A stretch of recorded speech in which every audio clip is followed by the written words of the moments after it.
My name is Eleanor Wright, and I'm 68 years old. What I'm about to share with you shattered my world in ways I never imagined possible. It began on the rain-soaked afternoon of my husband Thomas's funeral, a day that should have been the end of my grief, but instead marked the beginning of a nightmare. As I stood by his grave, clutching a wilted bouquet of lilies, his favorite, I felt my phone buzz in my coat pocket. The message from an unknown number read, "I'm alive. That's not me they've buried." My heart seized. I typed back with numb fingers. "Who is this?" The reply came swiftly. "I can't explain now. They're listening. Don't trust our daughters." That single text ripped open a wound I didn't know existed. Thomas and I had been married for 45 years, a lifetime woven from simple joys and quiet struggles in the quaint town of Willowbrook. We met when I was 23, working as a librarian in the local branch, surrounded by dusty books and the scent of old paper. Thomas was a mechanic at the auto shop down the street, with calloused hands and a gentle smile that could light up the darkest room. He fixed my old bicycle one rainy evening, and from there, our story unfolded like the pages of a well-loved novel. We weren't wealthy, far from it. Our home was a modest cottage with creaky floors and a garden that Thomas tended with unwavering devotion. I managed the household on a tight budget, mending clothes and baking bread from scratch. When our daughters, Amelia and Sophia, arrived, Amelia first, with her father's curly hair, and Sophia 2 years later, inheriting my blue eyes, we thought our happiness was complete. Thomas was the kind of father who built tree houses on weekends and read bedtime stories with dramatic voices. I was the mother who kissed scraped knees and encouraged dreams, no matter how big. But as the girls grew, cracks appeared in our family portrait. Amelia, the ambitious one, chafed at our simple life from a young age. "Why can't we have what others have?" she'd whine, eyeing the neighbors' shiny cars. Sophia, ever the follower, echoed her sister's sentiments. Thomas offered Amelia an apprenticeship at his shop when she turned 18, but she scoffed. "I won't waste my life fixing cars like you, Dad. I'm meant for more." Her words stung Thomas deeply. I'd find him in the garage late at night, tinkering with engines to distract from the pain. The years rolled on, and to our astonishment, Amelia climbed the corporate ladder in the city, becoming a marketing executive. Sophia followed, landing a job in finance. Money flowed in, salaries we could scarcely comprehend. At first, pride swelled in my chest. Our girls had escaped the cycle of scrimping we knew so well. But pride soured into sorrow as visits dwindled. They'd arrive in sleek SUVs, clad in designer clothes, discussing stocks and mergers. Their gazes on our home held pity, perhaps even disdain. "Mom, Dad, you deserve better than this old place," Amelia said during one rare visit, her manicured nails tapping the worn kitchen table. Thomas, ever the optimist, would chuckle it off. "This house is character, like us." But I saw the hurt in his eyes. "Eleanor," he'd whisper at night, "success has stolen our girls' hearts. We're relics to them now." Amelia's marriage to Victor Langston, a slick investment banker, accelerated the change. Victor arrived at our home in a tailored suit, his handshake limp and his smile plastic. "Charming, quaint," he murmured, surveying our living room like a museum exhibit. At dinner, he picked at my homemade stew, pushing it around his plate. Amelia shot him apologetic glances. "Next time we'll dine out," she whispered, but not quietly enough. Sophia, unmarried but equally distant, buried herself in her phone during visits, sealing deals mid-conversation. Holidays grew formal, gifts extravagant but impersonal, gadgets we didn't understand, clothes too fancy for our life. Thomas and I aged in solitude, him in his shop, me in my garden. We lived on his modest pension and my part-time library work, too proud to ask for help from our successful daughters. The shift turned ominous when Amelia and Sophia bought lavish properties.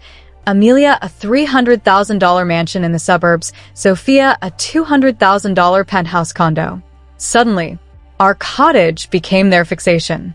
"You should sell and move to assisted living," Victor suggested smugly. "It's practical for your age." assisted living like we were invalids.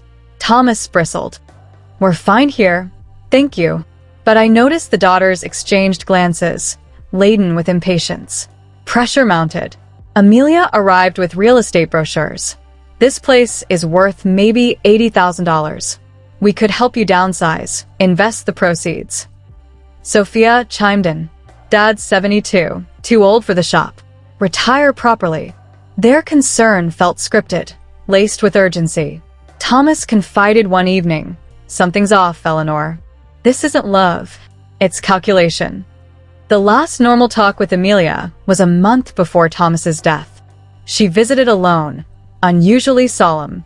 Mom, whatever happens, Sophia and I will look after you. Her words comforted then. Now they haunt me.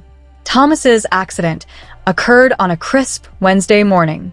He left for the shop as always, kissing my cheek. The call came at noon. Mrs. Wright, your husband collapsed at work. Come quickly.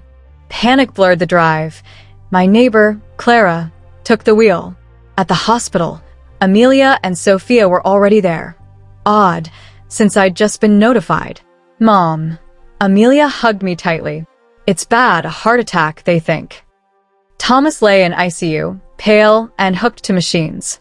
He complained of chest pain, Sophia explained. I held his hand, whispering encouragements. For days, I camped in the waiting room. The daughters rotated visits but fixated on finances, insurance queries, medical bills. Dad has a $100,000 life policy. Amelia mentioned casually, plus accident coverage up to $50,000. Why discuss money now? Doctors delivered the blow. Severe cardiac failure, possible stroke complications. Prognosis poor. I begged for more tests. They pushed for realism. He wouldn't want to linger, Sophia said. One night, Thomas stirred, squeezing my hand, mouthing silent words. I alerted nurses, but they dismissed it as spasms. He passed at dawn on Saturday, machines wailing. Grief consumed me as Amelia handled arrangements swiftly. A basic service, sparse attendance. Dad preferred simplicity. She claimed. But Thomas loved people. Where were his shop buddies? At the graveside, rain mingling with tears, the message arrived. I'm alive. My world tilted. That night, alone in our echoing home, doubts festered. Thomas was healthy. Annual checkups confirmed it. How a sudden heart attack? Another text. Check his papers. Look for changes. In Thomas's desk, I found updated insurance docs, increased coverage 6 months prior. Why? I wondered. More texts guided me. Bank statements showed unexplained withdrawals. $2,000 for $1,000, $5,000 over months. Signatures mimicked Thomas's, but wavered. Amelia helped with forms, the banker said. Your husband mentioned vision issues. Vision? Thomas read fine with glasses. Suspicion grew. A note in Thomas's hand. Amelia pushing insurance hikes for mom. Feels wrong. Another. Sophia wants shop details, routines, meals.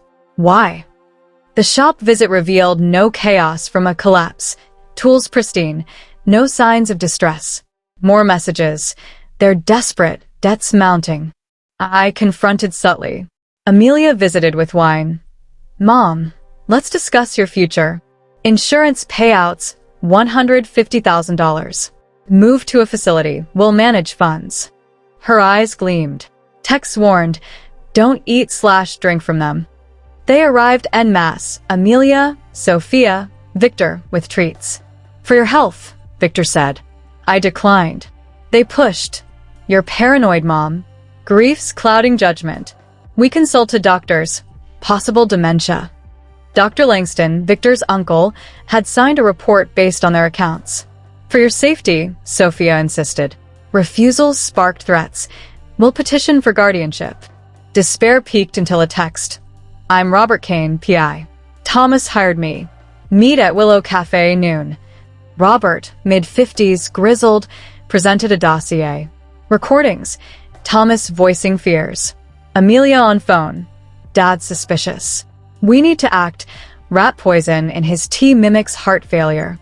Photos. Sophia buying poison. Financials. Amelia's $80,000 loan defaults. Sophia's $60,000 gambling losses. Final tape. After dad, mom next overdose stage is suicide. Inherit all. House, insurance. $250,000. They plan my murder too. We went to police. Sergeant Harlan, trustworthy, reviewed evidence. Warrants issued. Arrests at dawn. Amelia denied. Sophia fled briefly. Exhumation confirmed poison. Trial. Overwhelming proof. Guilty on murder, conspiracy. Life sentences. Amelia overdosed in prison months later. Sophia deteriorated mentally. I founded the Thomas Wright Foundation for Betrayal Victims. It aids dozens yearly. Now 73, I garden, visit Thomas's grave, find peace in justice. Truth prevails. Love endures betrayal scars.